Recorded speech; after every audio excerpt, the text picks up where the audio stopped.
Moramai, good morning. This is Judith Lay welcoming you to Manx Radio and to the podcast of this week's edition of At Your Service.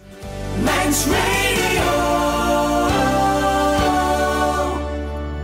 This week we reflect on being part of history. We celebrate the life of a Celtic saint with some beautiful poetry and music, and there's a rare opportunity to listen today to someone you can actually meet here on the island next weekend. And Ruth Rice wonders how we feel about failure. But let's start as always with music. And today's choice is inspired by the dawn chorus and a lovely sunrise that I enjoyed earlier this morning.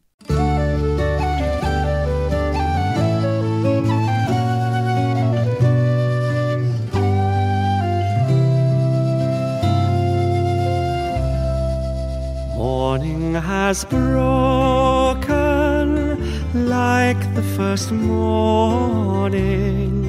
Blackbird has spoken like the first bird. Praise for the singing, praise for the morning, praise for them springing fresh from the world.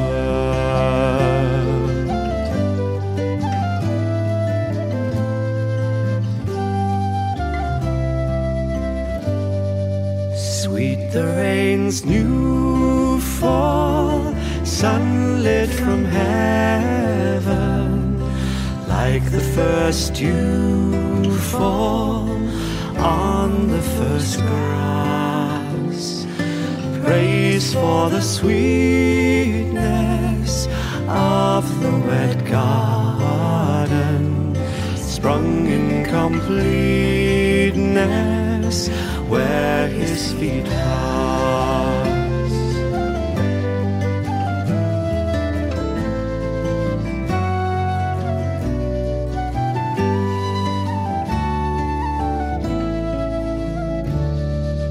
Mine is the sunlight, mine is the morning, born of the one light, Eden saw play.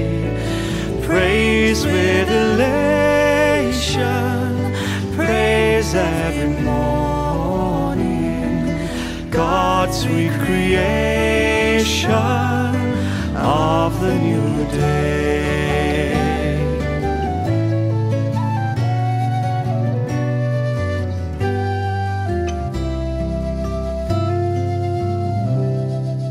Morning has broken like the first morning. Blackbird has spoken like the first bird. Praise for the singing, praise for the morning, praise for them springing fresh from the world.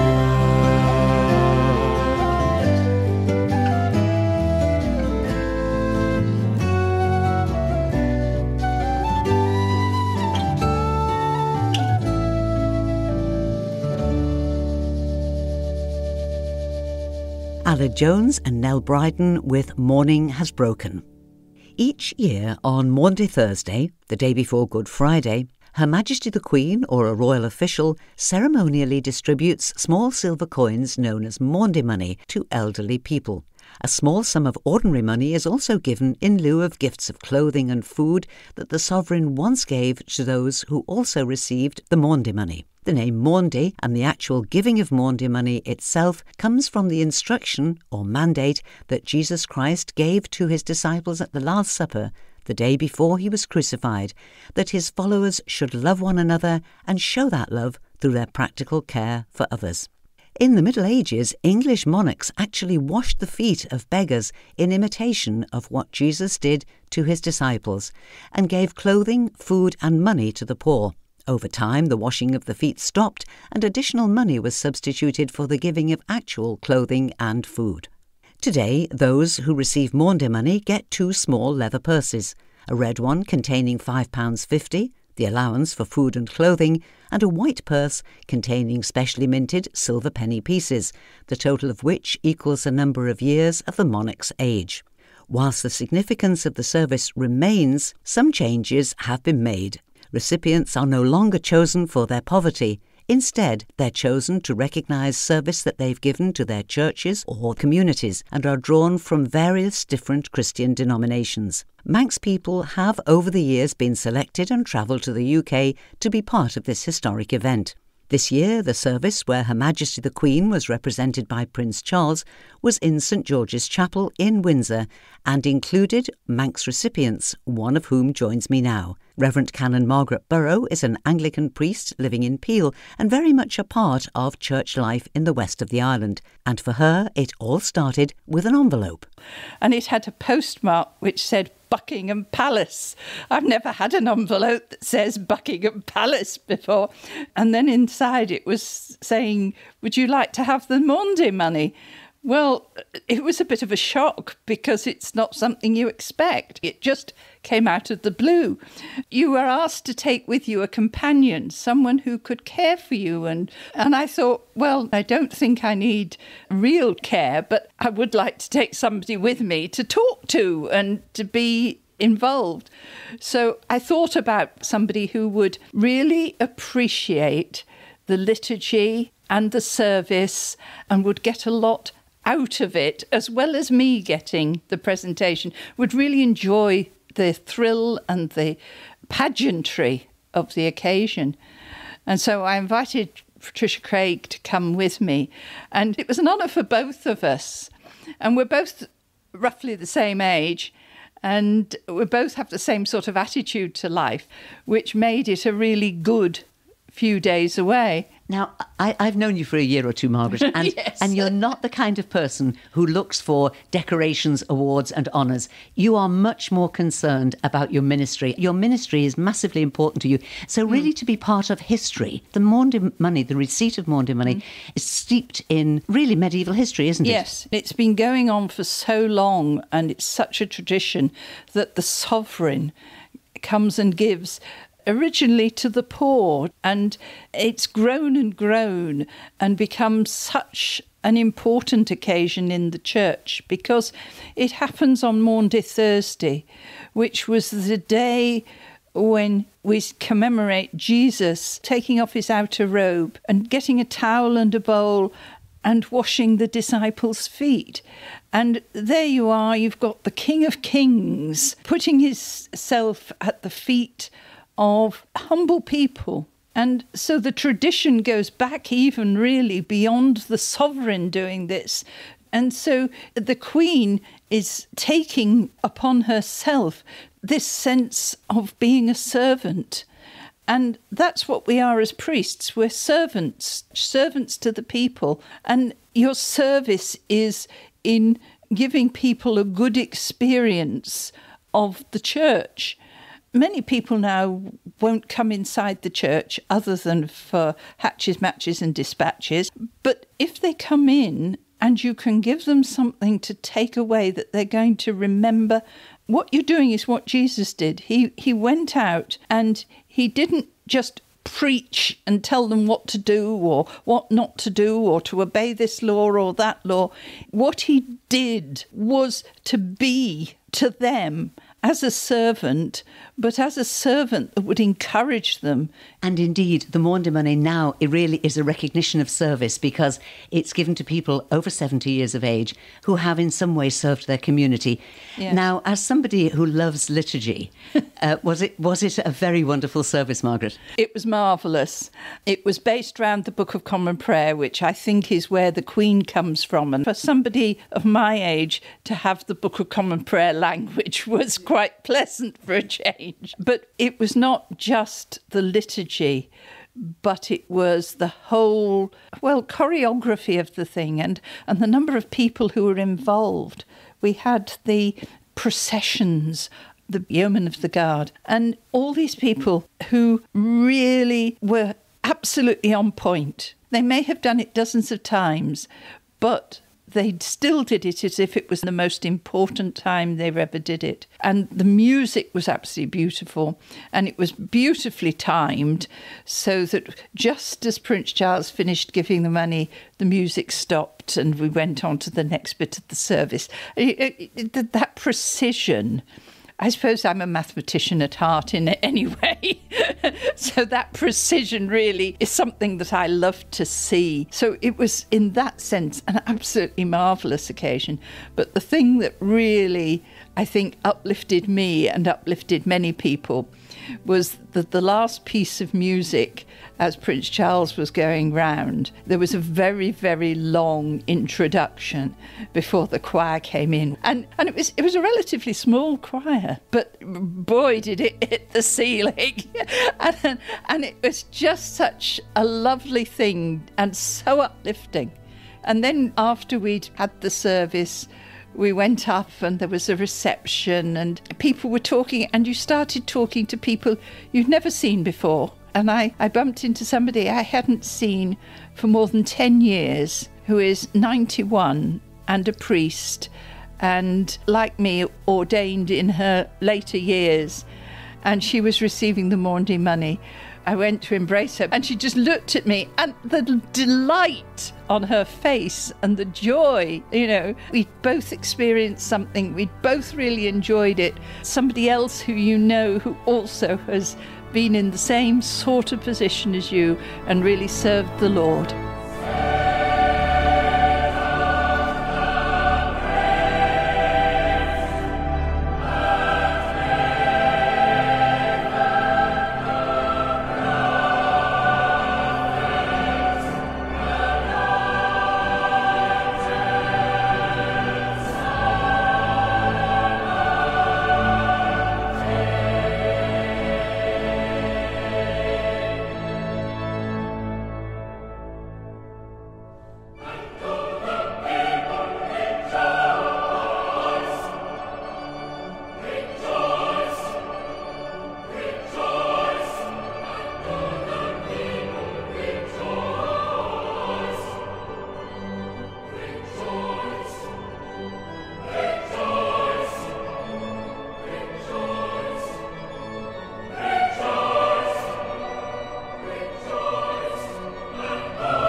Well, we simply had to include Zadok the Priest, the music that was so uplifting during the distribution of this year's Maundy Money, bringing back some special memories, I hope, for Rev'd Canon Margaret Burrow as she shared her thoughts on being part of that historic service in St George's Chapel in Windsor.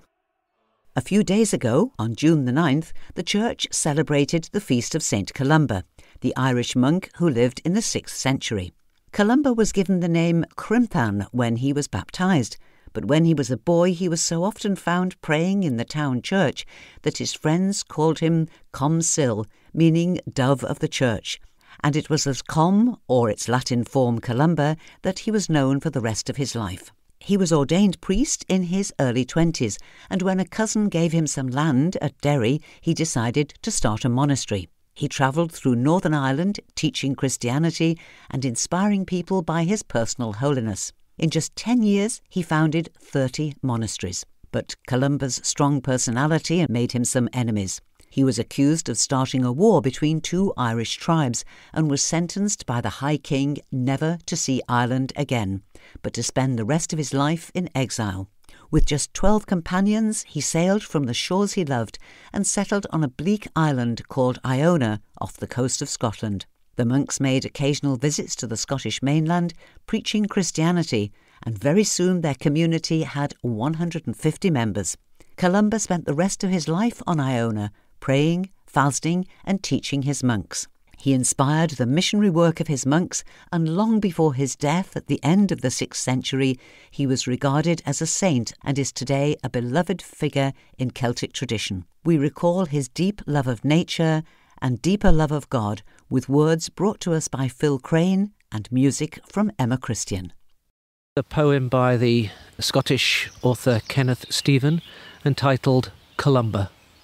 A film lies across the water meadows like a muslin shawl. Birds lament among rushes, their low voices trailing like beads of glass. The sun has not been born yet, remains under woods and hills.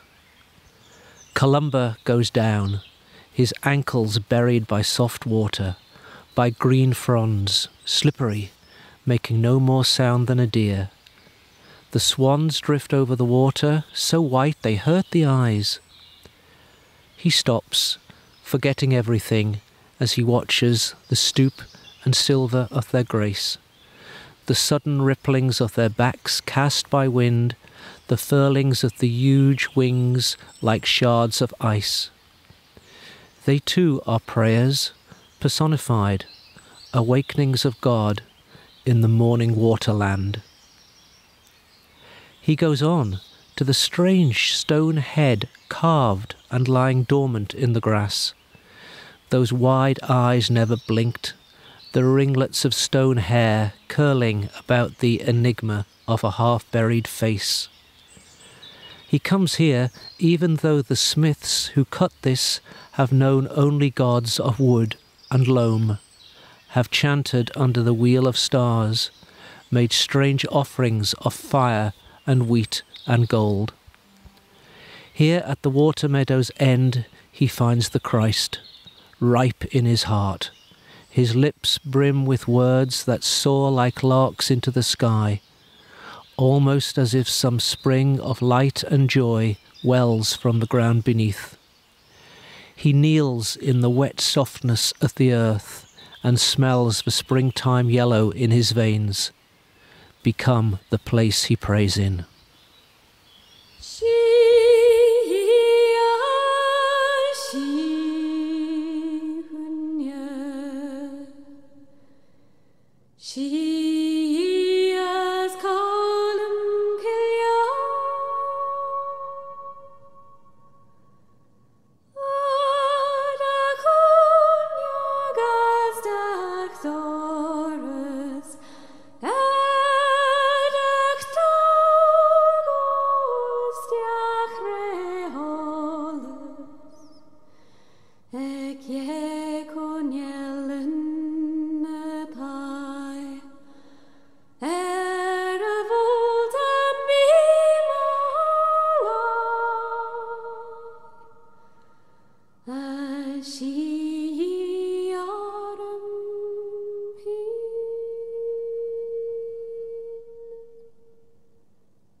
Emma Christian with Padda Colum Killia, an invocation to St Columba, and before that Phil Crane brought us the words of Scottish poet Kenneth Steven.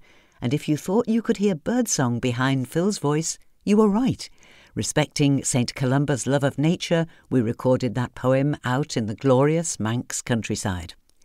Margaret Silf is known all over the world as an inspirational author. I've lost count of the number of books she's written. She's also a retreat leader and speaker, and she's patron of the Island Spirituality Network, and it's at the invitation of that group that she's coming to the island next Saturday. Just like the Island Spirituality Network, Margaret is committed to working across and beyond the denominational divides to help everyone to develop a strong spiritual life that's right for them. So the day that Margaret will be leading is open to everyone of all faiths and none. It's in Ballagarey Methodist Chapel next Saturday from 10 a.m. to 4 p.m, and whilst drinks will be provided, you're asked to bring along a packed lunch. Margaret's theme will be Through Turmoil to Transformation. We all have times of great change and upheaval in our life, but whilst they're awkward and sometimes very painful, they can also lead us to places where new life can flourish. If you want an idea of what Margaret might be saying on Saturday, here she is talking about a book she wrote on this very subject. I wrote the thing out of a time of dislocation in my own life of various kinds, various things, quite serious changes, big changes. But I think the same patterns apply, whether we're looking at personal crises, losses, or maybe sudden illness, injury, bereavement, including very apparently minor things can dislocate us and pull us out of the comfort zone and open up the fault lines, and suddenly we're in an earthquake emotionally. And when I look at those things in people's personal lives, I see very strong connections between the patterns there and the patterns that are existing in the apparently much bigger global breakdowns that we're facing, like the crisis in climate change, the economic crisis, the crisis of poverty, the crisis of the breakdown of trust in institutions generally, or in some areas anyway. Let's remember as Christians that the central point of Christian faith hangs on a point of breakdown on the cross, apparent total breakdown, which actually became a gateway to a breakthrough. So it's that movement, that dynamic of breakdown leading to breakthrough, which we see in our sacred story, for those who are into the sacred story, but it's just as clear there in the science story, in chaos theory, in the new cosmology, in the story of life on this planet has gone through many extinctions, and not rebirths exactly, but a re-emergence of something not just the same, but surviving, but actually transcending what went before, taking a quantum leap forward. So to see that pattern in things would help me see, let's say I'm in a crisis in my own life. Let's say I've lost my job and it looks like the end of the line and I don't know where to turn. Can I trust that with hindsight, maybe many years down the track, I look back and say, oh wow, but now I realize if I hadn't gone through that, I wouldn't have discovered what perhaps new resources within myself or new directions that I could take. That something new, not always, it would be foolish to deny that sometimes bad things happen and there's no apparent benefit. You're offering something to those who believe in God and those who believe in just perhaps another being or perhaps nothing in particular. We have different names for this mystery. Some of us call God and some of us would call the universe and some of us would call the force and some of us would say it's all completely random. But even the Richard Dawkins of this world still have the experience of noticing new life coming out of the apparent death of the old. A man called Macquarie, a Scottish theologian, who differentiated between what he called authentic and non-authentic faith. Authentic faith doesn't deny that bad things happen and that you can live a lifetime and still not see any reason for it, but to trust, just as Jesus trusted through the crucifixion and death, that somehow this mystery we call God, or whatever we call this mystery, is working with us. That is actually, for me, a crucial question of faith. A person of faith says, I actually trust that whatever is holding all of this in being is not just some neutral entity. I don't trust anybody who says they've got the answer or they've arrived, because anybody who's arrived has gone down a cul-de-sac, in my view. Margaret Silf sharing a few thoughts on getting through turmoil to transformation. And if you'd like to meet and listen to Margaret, come to Ballagarey Methodist Chapel next Saturday at 10 o'clock. Don't forget to bring your packed lunch and there'll be a warm welcome for everyone. And now it's time for our Word of the Week from Ruth Rice, founder of Renew Wellbeing, cafe-style safe spaces where everyone is welcomed, supported and gently encouraged to find their own pathway to mental health. Ruth has created a very personal A to Z of things that are good for her own mental and emotional well-being, and she pops in each week in case what's good for her might be good for us too. This week the letter is F. F for failure. Over to you, Ruth. I don't know whether most of us are comfortable with the idea of failing. I think we're maybe taught through a variety of ways that failure is not an option and we must get things right. I certainly used to have a language around things being, have I got it right? Have I done enough yet? I think failure is probably our best way of learning stuff, isn't it? When it was the weakest, lowest point in my life, when it felt like a complete failure, I couldn't even get out of bed and look after my kids, I probably learnt the most through that year of my life. A failure is most definitely an option. In fact, it's possibly sometimes the only way to properly learn. We knew that when we were little, didn't we? We knew it when we were kiddies. We knew it when we were falling over and then getting up again. To be honest, if we'd thought when we were, toddling that failure was the end of things, none of us would be walking around now because we had to get up again and carry on. Somehow we learn that failure is not an option. As we get older, I'd like to reintroduce it as one of the best ways of learning. Failure, F, is for failure is definitely an option. Thank you, Ruth Rice. And there'll be more from Ruth's Alphabet of Wellbeing next week. And don't forget that we have 2 Renew spaces here on the island. One is in the Methodist Church in Peel, that's opposite the Centenary Centre in Athol Street, and the other is at the Well Cafe on Broadway here in Douglas. And that's almost all that we have time for today, so let's finish with a look at our notice board. 2 events this week in Port St Mary Methodist Church, a coffee morning on Tuesday at 10, and on Thursday evening there's a Domino's Drive, also in Port St Mary Methodist Church. It starts at 7:30. Tickets are £7 each, which will include bacon or sausage baps. To reserve your tickets, ring 834 696. And this week, the very popular series of summer concerts starts in St Thomas's Church here in Douglas, just off the promenade by the Gaiety Theatre. The concerts are every Wednesday at 7:45 with free admission and refreshments. This week, the concert will be given by Manx Voices under the direction of Angela Stewart. Looking now to next Sunday, and Ballagarey Chapel invite you to join them for an afternoon tea and entertainment to celebrate their chapel anniversary. It's next Sunday the 19th at 3 o'clock. Admission is free, but donations for the work of the church would be appreciated. Also next Sunday at 3 o'clock, there'll be a Taizé workshop in the woods at Dalby, a chance to share a peaceful afternoon together and learn some Taizé chants. Everyone's welcome. You don't need to have sung Taizé before. It's very easy to pick up, so just come and enjoy. Meet in Dalby schoolrooms behind St James's Church at 3 o'clock next Sunday. Then walk down to the woods together for the workshop, returning to the schoolrooms for a bit of a tea, with the option of staying on for a Taizé service at 6:30 in Dalby Church. There's no charge, though donations would be appreciated. The walk is approximately 30 minutes on roads and tracks, so sturdy footwear would be advisable, and you will need midge repellent and maybe a hat to wear in the woods. Numbers are restricted, so please book in advance by contacting Cheryl on 843 471. The wet weather alternative will be in the schoolrooms. And last but by no means least, the next Mariners service will be held next Sunday the 19th in Sandygate Chapel. As usual, it'll be at 6:30 and the preacher will be Mrs Marilyn Cannell, with supper and community hymn singing after the service. And that's all that we have time for now, but I'll be back in the studio tonight from 9 with Sundown. Easy listening music to round off the weekend, and I'd love you to join me if you can. Do please email me if you've got items for the notice board, judithlay@manxradio.com. So, till whenever we meet again, this is Judith saying thank you for listening, and I wish you and those you love a blessed and peaceful week and a very good morning.